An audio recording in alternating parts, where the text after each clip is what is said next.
Bien, así como vieron que Mesoamérica constituía un área cultural específica, también lo es Andinoamérica, y por razones parecidas. A pesar de la diversidad, que puede ser una diversidad sociohistórica, una diversidad cultural, étnica, hay características que comparten en común y eso los convierte, convierte a esas sociedades en un área cultural. Si bien es un concepto que proviene de la etnografía norteamericana, se ha aplicado a otras áreas del mundo y en este caso a Andinoamérica.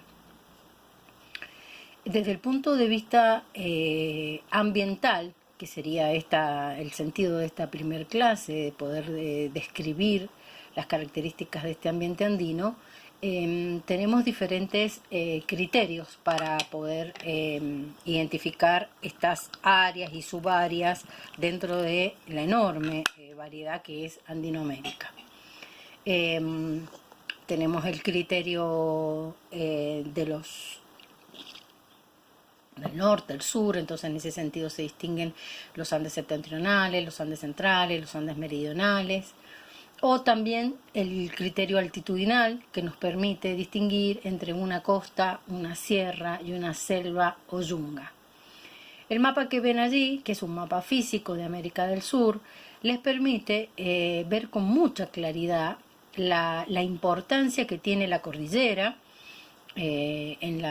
como vértebra, digamos, como columna vertebral de este área, y como en la zona de lo que se conocen como los Andes nucleares, esta zona de cordillera se ensancha generando altiplanos como el altiplano boliviano, donde se encuentra el lago Titicaca y que va a constituir parte de lo que nosotros llamamos como el área nuclear de Andinoamérica. Este área nuclear tiene que ver con que todas las sociedades que habitaron ese área comparten las etapas de desarrollo desde el precerámico hasta la formación de las sociedades complejas. ¿Quiénes habitaban esta zona? La palabra quechua que los define es la palabra runa, hombres y mujeres que habitan esta zona y que diseñaron diferentes estrategias para adaptarse a esa realidad ambiental. Bien, ¿cómo es este ambiente? Van a encontrarse en este Power con varias imágenes como para que lo puedan ir identificando. Habíamos dicho recién que diferentes autores planteaban diferentes caracterizaciones. Hemos tomado la de costa, sierra y selva como una forma de poder englobar una enorme diversidad dentro de cada una de estas tres grandes estructuras ambientales. La mayoría coincide, recuerden que tienen como lectura aquí a Bruch, a Dollfuss, para poder ir caracterizando. Murra también los va a ayudar también un poco en la caracterización, pero bueno, no sería la bibliografía específica para la cuestión ambiental, sí lo sería Dollfuss y Bruch. El ecosistema andino es uno de los más complejos que pueden hallarse sobre la Tierra. Tienen desde uno de los desiertos más áridos del mundo como el Atacama hasta la ceja de selva o la yunga de la selva amazónica. Tienen zonas de litoral, de costa pacífica, tienen zonas altiplánicas, hay zonas de valles y grandes cuencas de ríos, o sea que la heterogeneidad, salares, la gran heterogeneidad, digamos, ambiental es un dato a tener en cuenta cuando uno piensa en sociedades habitando estas realidades. Estas son ecorregiones, ¿sí? Son más específicas, mirándolas como en su particularidad, para poder ir caracterizándolas. Miren, este que tienen aquí es un mapa específico de las ecorregiones bolivianas y les muestra a ustedes claramente esta heterogeneidad y esta variabilidad ambiental de las que venimos dando cuenta, ¿no? Yunga, quechua, altiplano, punas áridas, punas semiáridas. Esta es una imagen de la zona altiplánica, imagen de costa, es brava, hostil, todo menos pacífica, dicen, ¿no? Y es una costa realmente particular, esa zona de valles, los valles costeros, digamos, que van a dar a la sierra peruana. La costa es seca y desértica, que a lo mejor uno podría imaginar, bueno, no, como la costa va a ser desértica, bueno, en el caso peruano lo es. Hay oasis que se originan por los ríos de caudal estacional.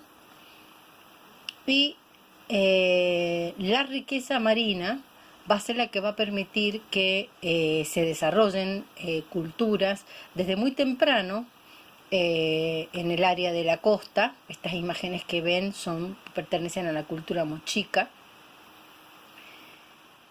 Y en la zona de la sierra va a presentarse una característica muy particular, que es el tema de las diferencias altitudinales, lo que nos va a permitir hacer como especificaciones respecto de los recursos, respecto de las sociedades y de las estrategias que esas sociedades montaron para adaptarse en esas zonas. Acá tienen un corte, un perfil, digamos, de la diferencia entre lo que se conoce como dos grandes fajas de paisaje ambiental, como son los Andes de páramo y los Andes de puna. Los Andes de páramo, la zona, supónganse, de los Andes ecuatoriales, y la zona de la puna, la del área nuclear. Miren cómo cambian las alturas, cómo cambian los recursos, cómo cambian las características climáticas. La heterogeneidad que ustedes tienen en la zona puneña no la van a tener en los Andes de Puna, en donde la homogeneidad ambiental es también una característica. Esta es otra imagen para que puedan verlo. Si ustedes entran a Google Earth, también van a poder tener imágenes claras, como para que esto no quede en una teoría, sino que ustedes puedan tener imágenes de cómo son estos escalonamientos ecológicos, estos pisos ecológicos, esta variabilidad altitudinal que va a generar estos Andes del norte o Andes ecuatoriales, verdes y húmedos, y esos Andes de Perú, Bolivia, el norte de Chile y el norte de la Argentina, también conocido como los Andes de Puna. Que son más secos, donde hay montañas nevadas, donde el principal recurso es el recurso hídrico, y hay un gran contraste entre esa zona serrana y la zona costeña. La puna, que es una de las características de esta zona nuclear, a más de los 4.000 metros sobre el nivel del mar, tiene prácticamente todo el año con heladas, y la puna baja, por debajo de los 4.000 metros, con 100 días de helada, en donde ya es posible el cultivo de algunas especies y el aprovechamiento desde la tecnología agrícola de los alimentos, como el charqui y la conservación de las carnes con las sales, o el chuñu, que es la conservación de la papa a partir del aprovechamiento de las amplitudes térmicas que existen entre el día y la noche. Una imagen de los cerros y de esta gran actividad económica típica de la zona, que son los pastoreos de los camélidos o los auquénidos, como las llamas, las alpacas, las vicuñas. Este es un salar junto a los cardonales, que si a lo mejor conocen el norte de nuestro país también pueden ver esos cardonales. Este es un ambiente puneño con una vegetación, como verán, muy baja. Muy seca. Esta es una imagen satelital del lago Titicaca. Esto es importante porque esta fuente hídrica va a permitir el desarrollo de culturas tales como la de Tiahuanaco, ¿no? El inmediato anterior al desarrollo de la sociedad estatal que tuvo su sede en Cusco, con la cultura incaica, que es la que nos interesa a nosotras. Pampas de alturas y volcanes, el ichu. El ichu es el pasto que consumen esos ganados o que permiten la ganadería que yo les mostraba en la imagen anterior. Entonces, si hacemos un pequeño resumen, ya llevamos 10 minutos, piensen entonces en la diversidad cultural de este área, en la diversidad ambiental y cómo esa diversidad en realidad es una característica que uno tiene que tener en cuenta para entender la adaptación de estas sociedades, pensando en costa, sierra y selva como tres grandes estructuras ambientales y por supuesto después analizando cada una de las ecorregiones dentro de esas tres estructuras principales. Tanto para los Andes ecuatoriales como para los Andes de páramo como para los Andes de puna. La Quechua es otro piso ecológico, ¿no? Vimos la puna alta, la puna baja, la Quechua. La Quechua es el piso ecológico que más densamente poblado estuvo y se encuentra entre los 3.600 y los 2.400 metros sobre el nivel del mar. Esta es una imagen de los valles interandinos con esos ríos que permiten el desarrollo de la agricultura. Aquí tienen una imagen de las yungas o las cejas de selva, la Omagua, que es la selva baja, que también permite el acceso a muchos recursos. Y aquí ya tenemos que estudiar lo que los antropólogos, particularmente John Murra, ha propuesto para entender la adaptación de las sociedades a esta realidad ambiental, como el control vertical de un máximo de pisos ecológicos o el horizonte vertical. ¿Cómo caracterizamos esos pisos o nichos ecológicos? A partir de elementos como la temperatura, la humedad, los vientos, la insolación, que permite esas amplitudes térmicas que les decía recién, el tema de la disponibilidad del recurso hídrico y las características, por supuesto, de los suelos. Esta sería una imagen de los pisos ecológicos que hemos venido describiendo, que también por supuesto lo tienen en la bibliografía. Recuerden que esta es una herramienta, un instrumento como para ayudarlos a hacer una lectura concienzuda de la bibliografía que tienen disponible en el aula, ¿sí? No abandonen la lectura. Aquí tienen un corte transversal de esas zonas, parecido al perfil que veíamos en las imágenes anteriores. Y aquí tienen una descripción de los recursos que cada uno de esos, de los pisos ecológicos les ofrece a las sociedades que viven en ese ambiente.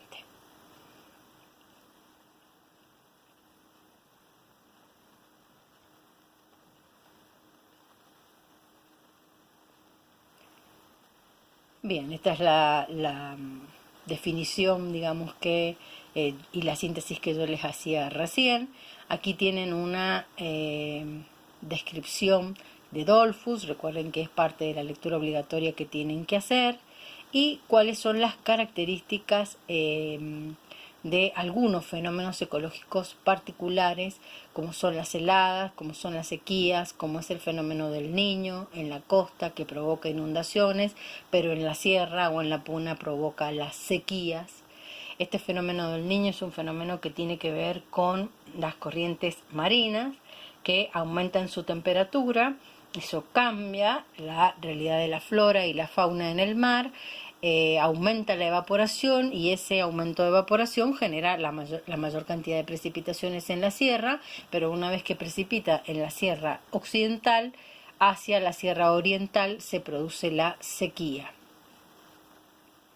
La pequeña edad del hielo, identificada entre los siglos XIV y XVII y acá representada por fotos de la década del 80 hasta el 2000, les permite ir viendo a ustedes cómo se produce una retracción de los glaciares y por lo pronto un deterioro, digamos, de la disponibilidad del recurso hídrico.